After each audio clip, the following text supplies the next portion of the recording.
Have you noticed a change in this team's approach to playoffs? Blake's usually very business-like. The trip out east was a business trip. Have you noticed a slight shift? Well, I don't think it's. I just think it's our growth. I don't think it's because of the playoffs or anything like that. I just think we're a better team. We've grown as a group. I think that happens when you're together. So if you guys stay together, that would be the approach that maybe you take next November. Yeah. There's a sense of urgency though. These three got, when I say these three, I mean DeAndre and Chris, the big three here have been together for a while. Is there a sense of urgency that you got at some point we got to get past this round? I think that's overplayed years. They're 20. I mean, let's just say, for example, the next 2 years they don't do anything, and then the third year they win the title. Their legacy can't get off. No. So my point is, there's a sense of urgency whenever you go to the playoffs. But I don't think their sense of urgency is any more than and they won the title last year. That's just sports. There's a sense of urgency by every single team. And maybe they're not with a couple teams, but I can point them out in a week. They'll be the ones to come. Well, the players are, but everyone else. Yeah. So as long as the management and the players are patient, that's all that really counts. What everybody says about them doesn't really matter. If you break it and get to where you want to go, my hope is every single player that plays wants to win a title. So isn't everybody's urgency the same? I've always said that. I've always laughed at when you hear someone say this is a must-win for them. But what about the other team? It's not a must-win for them. You know what I mean? It's all like hearsay. But at the end of the day, you just got to go play, and all that other stuff will take care of itself. It always does. Yeah, the two guys you mentioned are early to mid-20s. Yeah. Chris a little older. Same thing though. Chris didn't win the next 2 years, and he wins at 34, and then he retires with a title. What are they going to say? They're going to say Chris all the champion.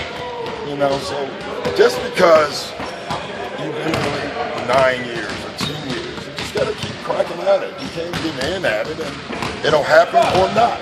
But you got to just give it your best. Yeah.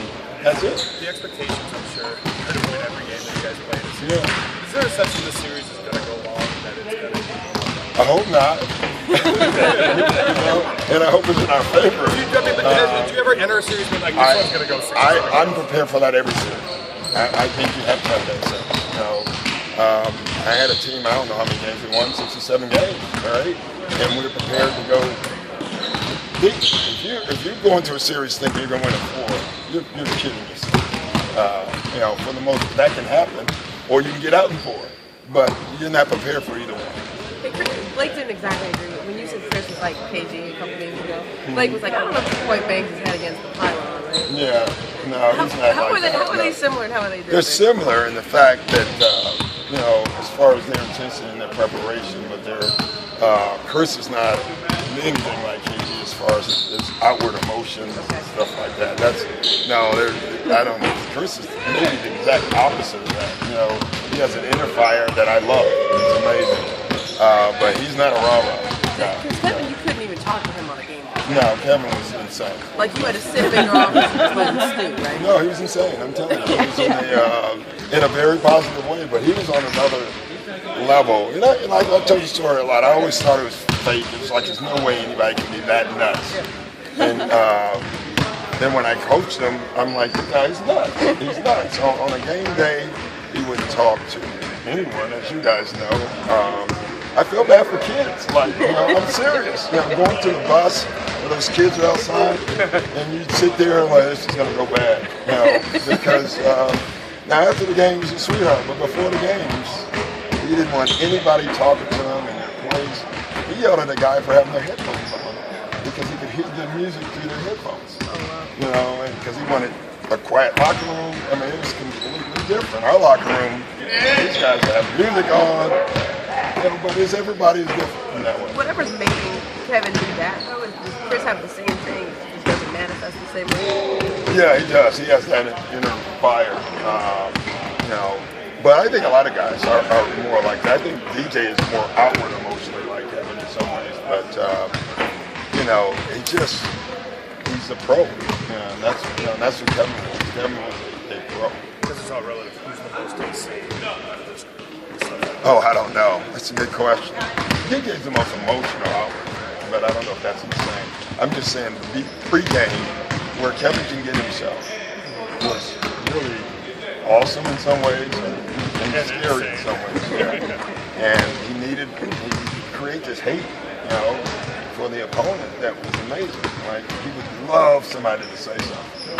I think in Atlanta, Mike Guerin made that comment. It was a normal comment. Somehow Kevin turned it into the owner said we're awful and he hates us all, and I was like, oh, I didn't see any of that. But if you want to go there, that's fine by me. So he would have reacted probably to pundits and stuff not picking you guys differently than said. Yeah, that stuff I don't know. He probably would have, but he thought everybody was against him and us anyway, so he didn't really need the picks. Is that the us against the world thing too, though? I think most players do, actually. I really do. I don't think it's just Chris, but I think it's most players. Some ways I actually laugh at that. I mean, actually a lot of guys are on your side. You know what I mean? But it's amazing how often I've heard that statement by players when you're thinking, man, people love him. They love him about it. But if it works, go with it. And that's what I always say. Why do you think J.J. Redick is having his best season though? I just think he's healthy. He's been healthy all year. I think it's the second year with this group. I think it's as much him, but I think it's them too realizing what they have. Like, I think our guys understand when JJ's on the floor, he's a weapon in itself, and they understand that. I personally think the dunks are great, but when JJ gets open, the picker is excited. When the ball's in the air, you can see our team react because they did something. And usually when JJ scores, it's more of a team score. He gets the shot, but it's been created by someone else that got him open. It's rare that he got open on his own. John, so many people have talked about the magnitude of this first-round matchup. Yeah. No cliche in sports. To be the best, you got to beat the best. Yeah. Do you apply that to this? Well, now I do, since we're playing now. Yeah. I mean, why not use it? But it's somewhat true. I mean, they are the best. They're the team. Listen, I said it before I thought we were going to play them. At some point, someone's going to have to beat San Antonio in the West to win. If you want to be a winner, the world champions is in our conference. Make no mistake about that. You can talk about all these other teams and talk about other teams in our conference, what they've done this year.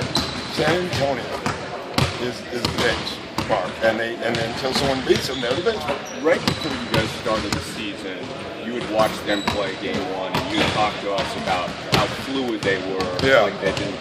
So now that you got them in the playoffs, are you concerned that they'll just use that experience at a level that?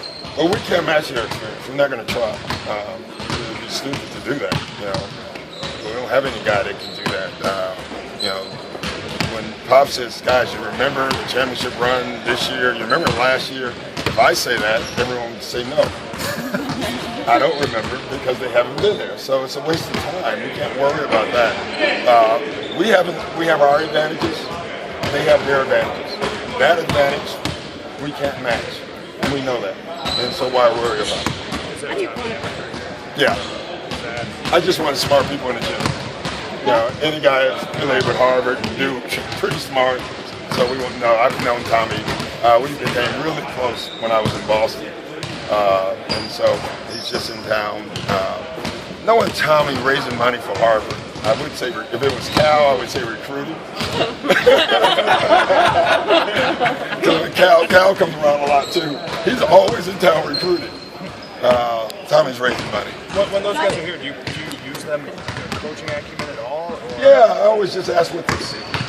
I ask everybody. I have, unfortunately, some of my friends who are coaches, unfortunately this year all of them are in the playoffs. Fortunately, I guess unfortunately too, because I use them, they use me too. How do you feel to find a guy like JJ's postseason experience? Whatever I think they are. That's what our advantages are. Every team has an advantage of some sort. It's not anything earth-shattering, but we feel like we have some advantages. We know they have them too, and you just try to hopefully accent yours more. How do you quantify JJ's postseason experience? He's been in the playoffs all 9 years. Yeah. His impact on this team, which might sometimes go unnoticed by. Yeah, I think that is important for him. And, I think the way he plays obviously helps our team.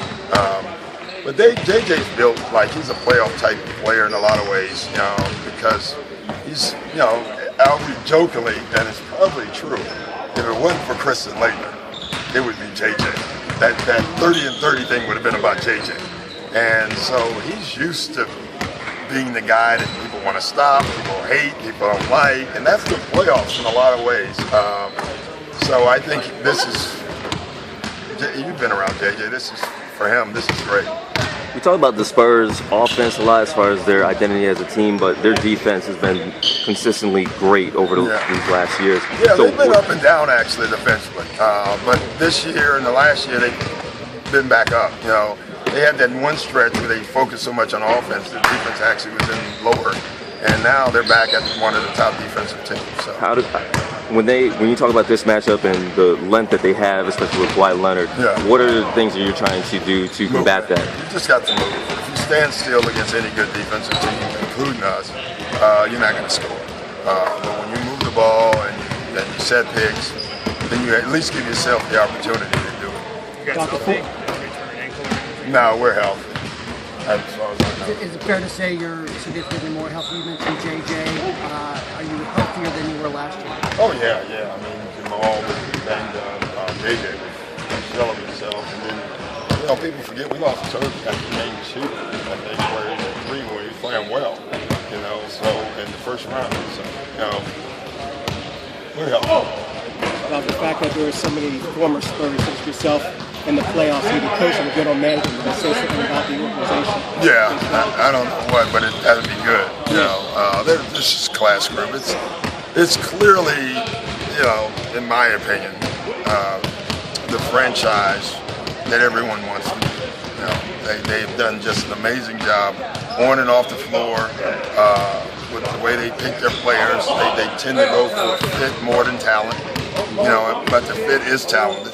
They see what their team is, and that's how they draft, and they do a great job of it. But they've been a model, and for us, we're a big market team, but they've done it been in a small market to me, which I think is even more impressive. Do you consider yourself still part of the former Spurs family? I know you weren't there that long. I wasn't there that long. I was with the Hawks the longest. But having said that, I still have a very close relationship with a lot of the guys. And that was that group with Benny and Avery and Tim wasn't there. David, Sean, he's still all talk. That was a very close group. Have you talked to Austin about preparing for his first playoffs? I really have not. Kind of down.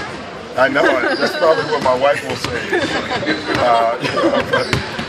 No, I really haven't. Sam talks so much. I don't think I need to talk to him. Every 5 minutes I see Sam in the corner talking to somebody about the playoffs. So my guess is it's been done. And I don't like overdoing that. Not with my son, but with any player. I think you have to experience it. And, a lot of times it goes bad, and a lot of times it goes well for the first-time players. And there's nothing I can tell you or help you. You just got to go do it. And if you play well, they'll give you confidence. You play poorly, it just goes that way too. It's part of it. Kawhi's a tough matchup for anybody. Looks like he's a tough matchup for you guys. Any special schemes you got for him? Oh, we got some really special schemes for him. No, he's just good. Kawhi Leonard's probably way better than even people think, even though people think he's good. He's really good. Thanks, guys.